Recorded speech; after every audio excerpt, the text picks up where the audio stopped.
Hi there, and welcome to the Everyday Entrepreneur Podcast, where I, Kaitlin Fritz, help you reach your entrepreneurial potential.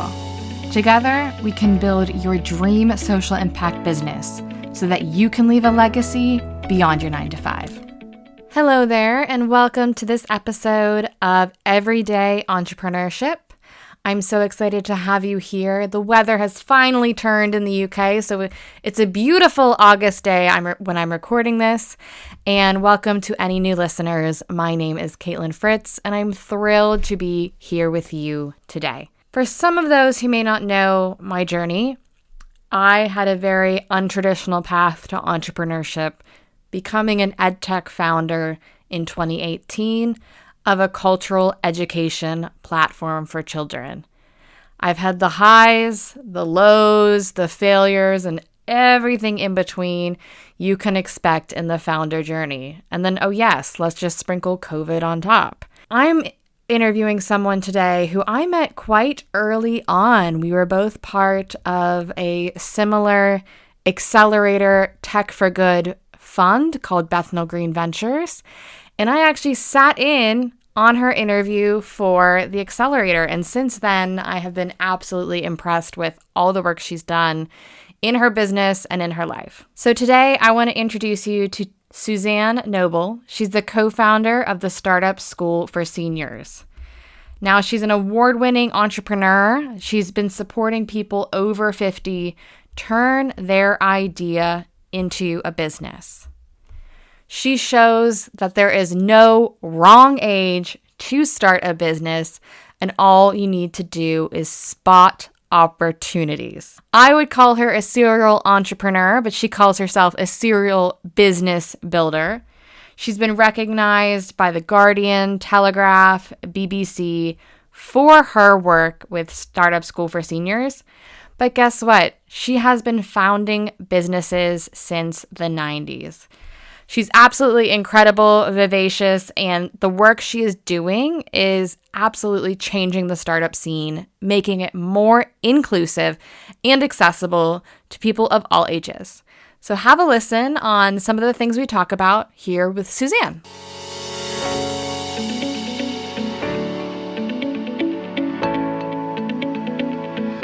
So I have Suzanne here with us today, and I've been following her now for over 5 years, what she's been doing in the entrepreneurship and impact space. She's an absolute inspiration. And today I'm here to talk to her about her latest venture, the Startup School for Seniors. So Suzanne, thank you so much for being here. But before we jump into your latest venture, how did you get started in the world of entrepreneurship? Well, I don't really like to call it entrepreneurship because mainly I'm just a bit obsessed with starting businesses, much probably to everyone's horror sometimes. But back when I was in my 20s, I was working in television production and actually more like video production back then, corporate video production, making expensive videos for people like BT and stuff. And my girlfriends and I had an idea for a TV series about astrology. So every weekend we used to get together and we used to come up with different ideas until eventually we created a proposal, which we took to Channel 4, and we met a very handsome commissioning editor called Stephen Garrett, who was absolutely gorgeous and delightful. And he was the commissioning editor for youth. And we were 3 girls with blonde hair and red lipstick. Not much has changed there. And we, over the course of 2 years, developed this program, which eventually got commissioned.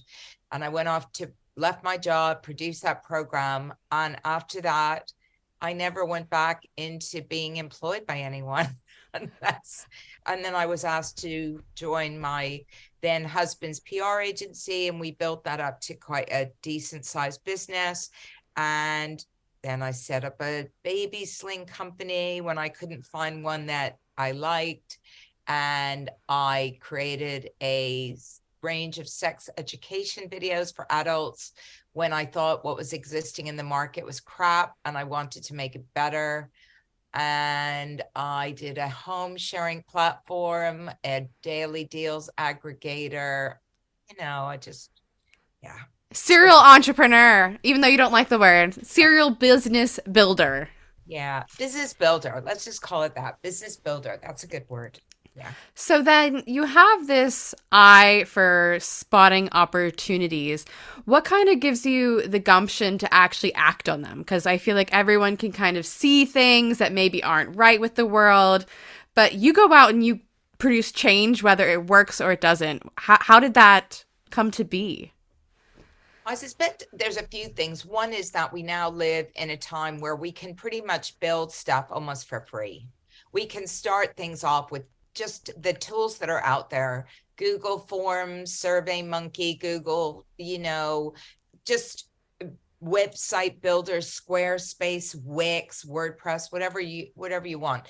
Back when I was really getting started with our first website, which was in 1995 for the PR agency that I was running with my then husband, he said in 1995, we need a website. Now, in 1995, I don't think there was a single PR agency that had a website. And I said, I don't understand why we would need one of those things. And he said, because people will be using the web and we will need one. And I think at the time we spent about £4,500 and it was built in HTML. And I went off and did like a Dreamweaver course so I could edit this very, basic thing. But it was not something that everybody could do. You needed money. And so you were quite limited you might have the ideas, but then you'd go off and think, can I actually execute? And if you didn't have money, you couldn't execute. So even when I did my app Frugal, it's only because I sold my house and I downsized and I had some equity and I was able to invest and I got a startup loan. But even then it was a significant amount of money to build that iOS app and to do the marketing. Whereas nowadays I just tell people your only limit really is your imagination, and you can go with no code and you can build basic stuff and you can test things out. So if you're a person like me that spots problems all the time and wants to create solutions, you just think, well, what's the easiest and fastest way I can do this? Well, I can just do this with the thing that we met on when I was doing Silver Sharers. I met up with a guy. He loved the idea. He was a website product manager. And in a weekend, we just took Wix, 2 Google Forms, his amazing design skills, which did help, I have to say. And we just went out to the market. And, by the end of the month, we'd had a full page in the Evening Standard and 500 users. And all of it was just because I was on the phone talking to these people, helping them, hand holding them. It was all very, very, very manual. But it taught me a huge amount about the people that needed the service, what their requirements were, what they were and were not willing to do. So, yeah, it's just nowadays, it's really kind of easy. In fact, it's almost too easy. It is. I feel like there are some great ideas that don't turn into great businesses. And then there are some great businesses that don't get executed on because of that mindset of, just putting up your own barriers. So since you have been a serial business builder, you've obviously had some highs and lows throughout the journey. You mentioned going through a manual process. What have you learned through some of those failures? Because I feel like a lot of people wanting to make an impact are afraid to fail, but there's so much value there. So what have you learned? I mean, with Silver Sharers that eventually became Nestful, I'm still on a kind of journey with that, because I do suspect there are some benefits to it. But what I saw was a few things. One is that sometimes when you set something up and you really get into the weeds and you're sort of working with people directly and they love it, because you're basically you're almost like their concierge, right? You're doing everything for them and they love that. Of course, you're not charging them for that at the beginning because you're just building up the knowledge. So while you're doing this, you're learning all this stuff about your customers.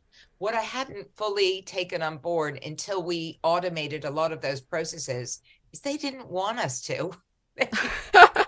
They really loved having their hand held. Unfortunately, they weren't willing to spend the amount of money they needed to spend for that level of service. And of course, that's always the thing, isn't it? Is the automation comes at a cost, which is you're trying to save the customer money from them having to, for you having to do all that work for them manually. But if you did have to do all that work for them manually, you'd have to charge them thousands of pounds because it would take you so much time to do that. And in my case, I was going to people's houses, I was photographing their homes. Wow. I was literally talking on the phone to the people that were interested in the rooms. I sometimes would bring the people to the place where the room was. I was going to meet the host. I was speaking to the host. I was really getting a sense of the host personality, what their likes and dislikes were.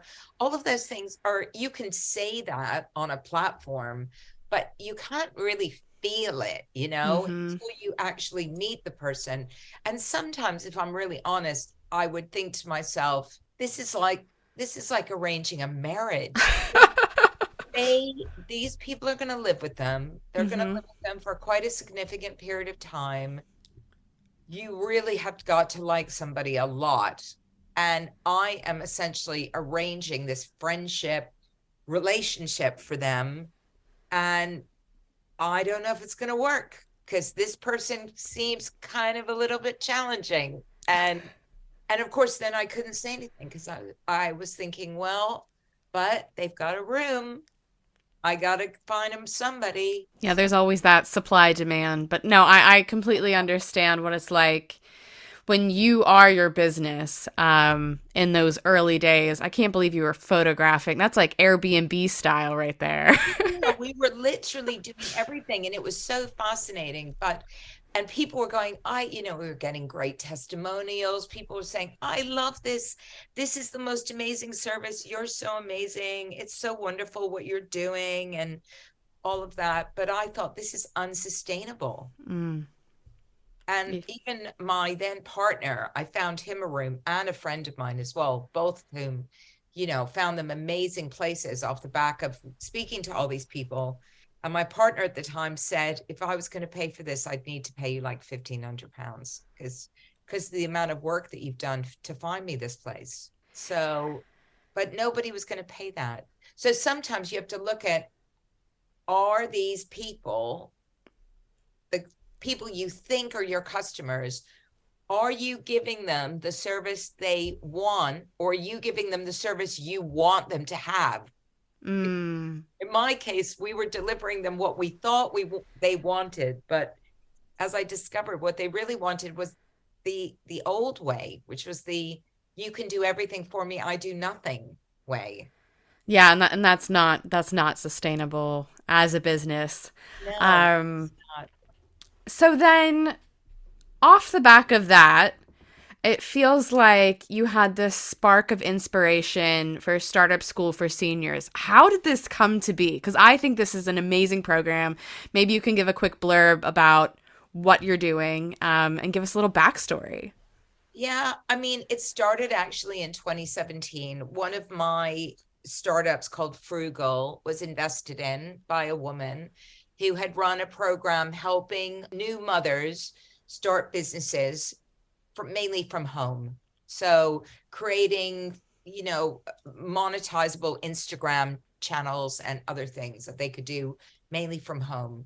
And she invested in Frugal, and she came along and she said, I wonder if this could work for people over 50, because at that time, back in 2017, we were both seeing some of our friends lose their jobs, struggle to know what to do next. So we got some funding from the Paul Hamlin Foundation. It was called the Advantages of Age Business Academy. We ran a pilot program of that in real life at Rainmaking Loft off of Old Street. We wanted a really groovy environment people could be inspired by. As it turned out, they were a bit overwhelmed by it and a bit freaked out, seeing all these young, buzzy people around, and felt kind of overshadowed by them. So we learned a bit about that. We ran the program. It was quite successful, but we learned a bunch of stuff, that some of these people definitely did not have the mindset to become self-employed. The program itself went on for too long. Some of the curriculum probably wasn't ideal. And so we ran another program called Reset Mindset and Get Ready to Earn, which was more around changing your mindset. That was funded by the big lottery. And that was really difficult. We did that in a community center. So we ran a few different kinds of iterations. And then her husband had some very significant health problems. The program wasn't really working as well as we would have liked. We had different views on it, and so it kind of just sat there. And also the main thing was, back in 2017, funders didn't really give a shit about over 50s, if I'm honest. They thought they were quite privileged. They were asset owning class. They had jobs. They were like, this is a small group of people who wants to do this. So there wasn't really much enthusiasm from the funders.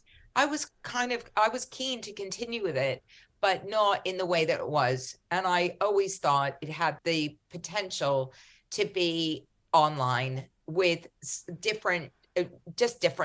And another guy had come and approached me and said, tell me about what you're doing. I'm quite curious about this age group. And we just started chewing things out. And he thought it was one thing. And I was telling him, no, it doesn't really work like that. These are the people that we're working with. And then the pandemic happened, and the funders all said, you guys who have been delivering offline, if you need some financial help to create online versions of your programs, we've got money. And there was quite a humongous amount of COVID emergency response funding that was being available to charities and social enterprises. I'd already had a developer who was starting to work on this with me, and I got that money, and I approached that guy who had come and met up with me in a coffee shop and said, look, if I get this cash, do you want to rebuild this whole thing, reimagine this whole thing and redo it in a different way? And he said, yeah, sure. And then he went off and forgot about it. and then I got an email saying, yep, you've got the money. So I rang him up and said, we've got the money. And over 3 months, we created 24 hours of pre-recorded video content, which I have to say was a bit ropey to begin with, because we didn't have a bloody clue what we were, you're learning while doing. We were but he was a lean startup guy. So his whole methodology, which I was totally on board with, was he was a massive lean canvas advocate. He'd run a massive meetup group, the biggest meetup group in the UK for lean canvas people. And he was all about the lean canvas. And so we decided we were going to structure the whole thing around the lean canvas, or the business canvas, if you want to call it that. And so we rebuilt that and then ran it again. And it was really people just loved it. And then we got more contracts with local authorities. And until last year, we got a significant size grant from the Royal College of Art Design Age Agency to rebuild and reimagine the whole thing. And based upon what we'd learned over the past few years, we made all the videos again. We made them super short. We created super easy workbooks for it. Little teeny assessments, made it really easy for people to go through, and gave them lots of added value in terms of workshops and one-to-one sessions with me and Mark and experts speaking. I did lots of interviews with people over 50 who were running businesses to understand where they were coming from. And we're now in our 12th cohort of that. Amazing. This one, we had over 300 applicants, which is more than we've had in 2 years almost go through the program. So it's like, I feel like the switch has been turned on now. When you get to that point in startup land where you think, okay, we're almost at that scaling point now. So yeah, it's good. It's really That's an exciting point to be at, though. And I think there is a real market need for something like this, because also starting a business, even pre-pandemic to now, is 2 different ways to start a business. So you're constantly becoming aware, and you need to have that upskilling. Now, I saw on your website you have also different verticals. So you have the creatives, green, consultants. Did that come through your clients or your funding partners? How did those little verticals come to be? Well, kind of a bit of both. We noticed that the range of people that were coming through, as you would expect with a group of people who are over 50, was incredibly diverse. And designer makers have different requirements for consultants and people that want to run impact businesses, social enterprises, green businesses have different requirements as well, specifically maybe around where the money's coming from. You know, they may, like us, receive their monies from local authority contracts, but then delivering to people who don't pay. So, you know, it was kind of thinking about all the different configurations of that. And we saw from our funders as well that, especially around green now, there's a real demand for people working in the green economy. And they asked us if we could create a sector specific program around that vertical. So yeah, we said sure. Most of the curriculum is similar, but we have slight variations to it. And of course, when we're talking to people, depending on their businesses, Mark's got a lot more experience than I do, I would say, with designer makers. Just generally, he's worked with a lot of them as a business coach. So he's particularly keen on that. And he's also a climate coach. So green is really important to him. Well, it's important to me as well. He's got probably a little bit more of expertise in that. And I've got more kind of general startup-y, being, you know, doing more of these kind of very small to getting bigger businesses. No, I love that. I love that. It's also just staying like ear to the ground to what's happening, because obviously we need to make changes in a lot of spheres in business. But you mentioned, you know, you work with local authorities, partners, various organizations. What kind of hurdles have you experienced, you know, bringing these external collaborators in, and how have you overcome them? The biggest thing when you work with the public sector is that typically, depending on which one you're working with and where they're getting their funding from, they have very specific outcomes that they want and need in order for them to claim their funding, so they can then pass it on to you, right? So typically there's quite a substantial application form that people have to fill in that meets the requirements of our funders. And sometimes even that can be a major roadblock in getting people on the program, because they see this long form and they just think, what do I need to do this for? Like, why am I giving you all this information? Especially a group of people who are already feeling quite vulnerable when it comes to the web. And I suppose alongside that comes the fact that most of the local authorities are still pretty unfamiliar with online delivery. So they're applying all the same requirements that they would expect in offline delivery online. So whereas before you might have rocked up in a library and to attend a class or workshop or whatever, and you'd be given a piece of paper and you'd just be told, before we get started, would everybody please fill in the piece of paper in front of you? You did all bring your ID with you, didn't you, as you were asked, la, la, la. And then at the end of the course, they go, before you leave today, we're going to give you another piece of paper for you to fill in. And we're not going to let you basically out of the room, right, until you fill it in. And that's so that all that data can be compiled and delivered back to the funder in the format that they need. But of course, when you're doing it online and the course is not being paid for, and people are in this complex stage of life, as often older people are, looking after family members, looking after kids with their own health and mobility issues, whatever, getting all of that information is quite challenging. So we've had to hire somebody who literally just works with us on collecting that data and making sure that we get as much of it as our funder needs to be able to feel happy that we've delivered on our promise and the bid that we've made. So that's kind of probably the most significant thing. It took us a long time to be able to understand how to collect that data efficiently. And sometimes, especially in the early days, we didn't do so well with that. But now our platform is, we're getting better at it all the time. And the latest iteration, we've been able to collect pretty much all the data that we needed. Our funders like super happy. We've made their life so much easier and it's just better. I suppose the second thing that goes along with that is that when you work with the public sector, there's a lot of paperwork involved. Setting up accounts is difficult. Getting paid on time is not something that is that easy for them. There's a lot of stuff they need to do, again, to be able to draw down the money. So you really have to be thinking way far ahead to make sure that you've got your, your purchase orders and everything's going out on their timetable, because it's not like just sending an invoice to a consumer who pays it and you say, once you pay me, I'll deliver.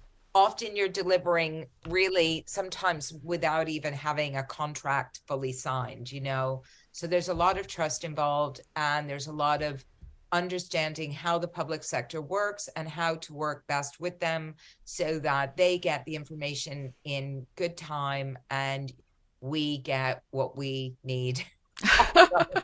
No, I understand. I've written a few grant applications in my day, and let me tell you, yeah, there's a lot of work. But obviously, your funders are happy. You've met their KPIs or their metrics. But like, what about you? Like, what have been some of your favorite outcomes with the startup school?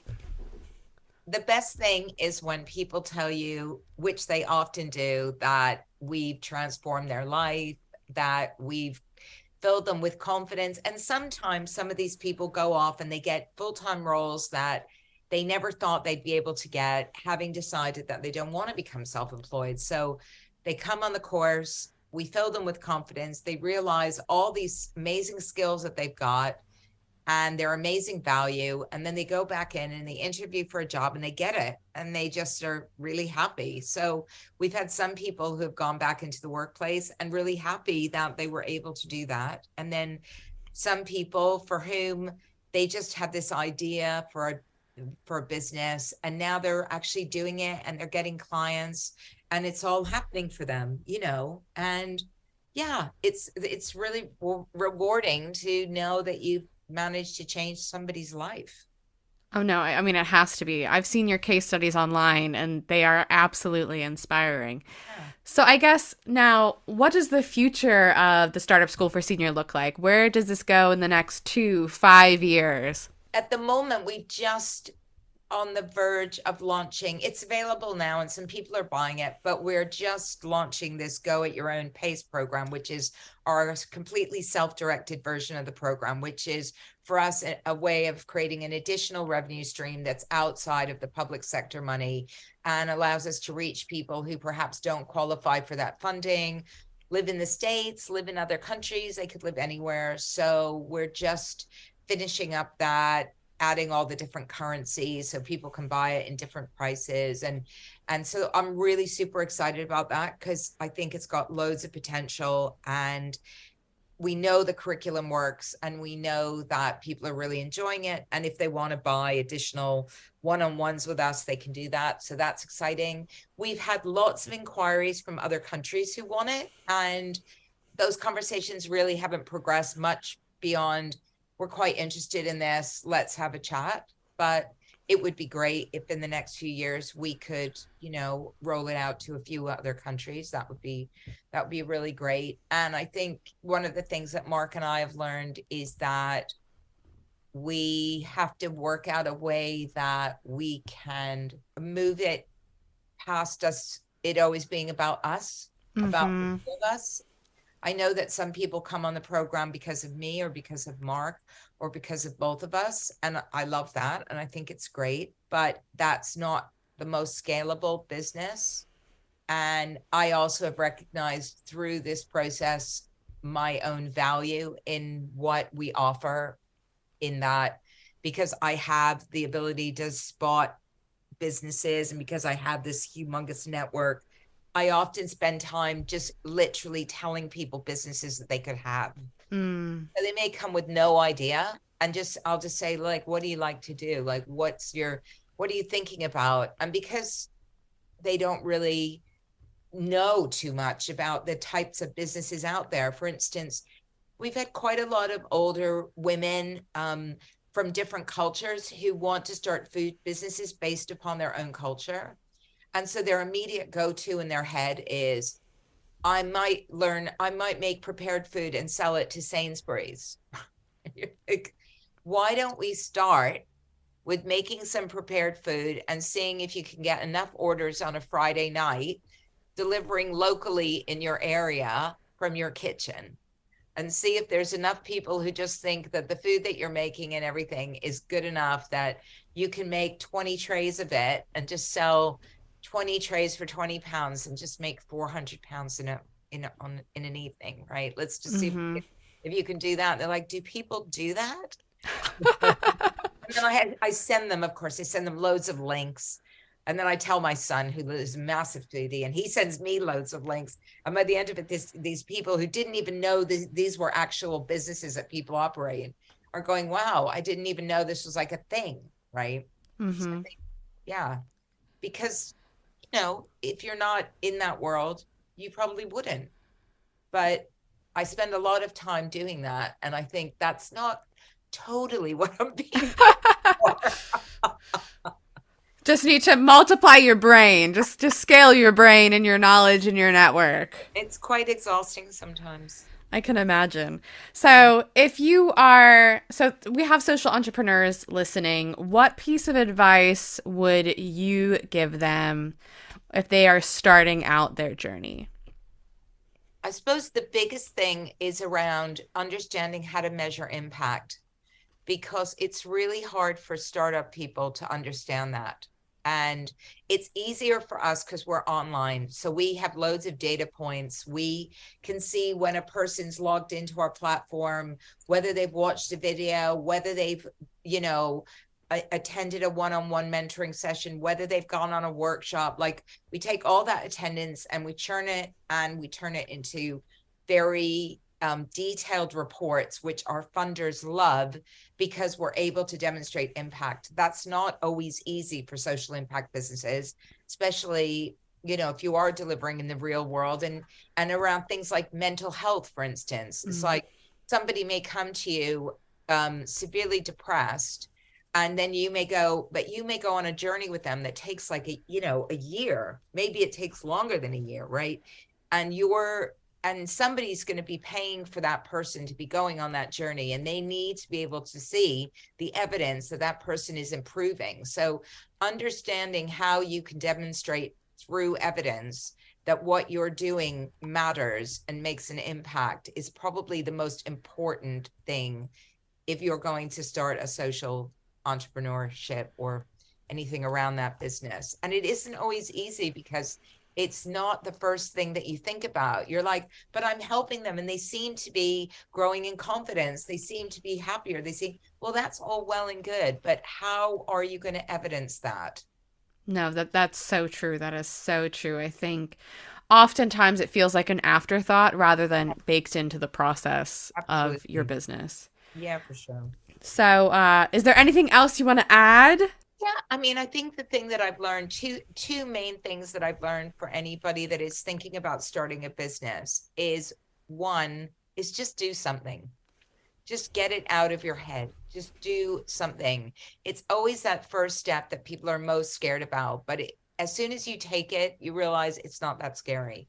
So just do something. And the second thing is, never underestimate the importance of speaking to other human beings. Because the other thing that people do, and I've been one of these people, is just go, it's such a good idea. Everybody's going to love it. And then you don't know who's going to love it. And you don't know where these people are that are going to love it. And so you end up, even though it may not cost you anything to set up an Instagram channel, or it may not cost you much to build a website, or it may not cost you much to put your business on a LinkedIn page or whatever, it still means you have to do the work of going to find the customers. So why not do the work of figuring out where they are first before you waste all your time on something that no one wants? Absolutely. I think that is a huge piece of advice. And Suzanne, if people want to follow you, where can they find you? Where can they find Startup School for Seniors? Well, they can find Startup School for Seniors by just Googling Startup School for Seniors. That's it. .com is what we are. And we've got a LinkedIn page, and we've got a Facebook page, and we've got a Facebook group. And we're everywhere. Instagram, TikTok, everywhere, really. So yeah, they can't avoid us. I love it. I love it. Permeating everywhere. Thank you so much, Suzanne.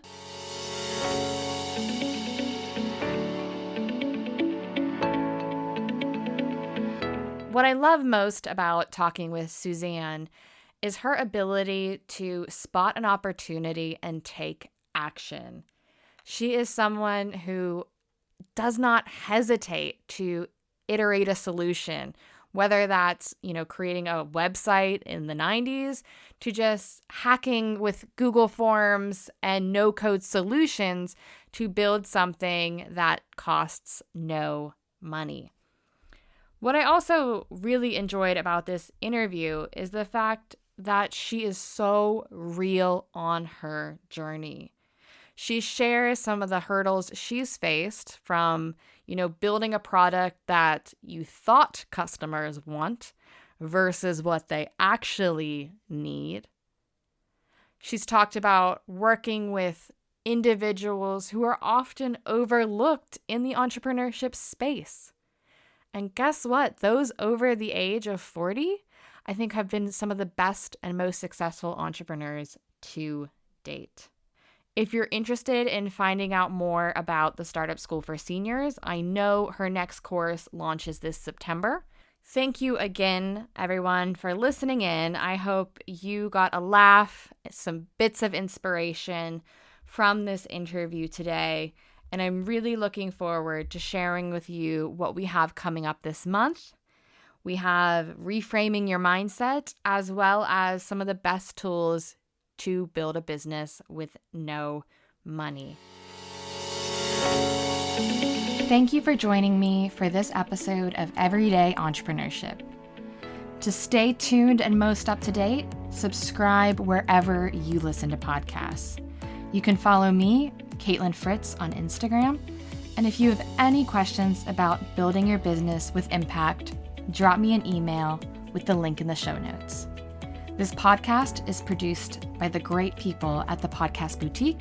I look forward to catching up with you next week. See you then.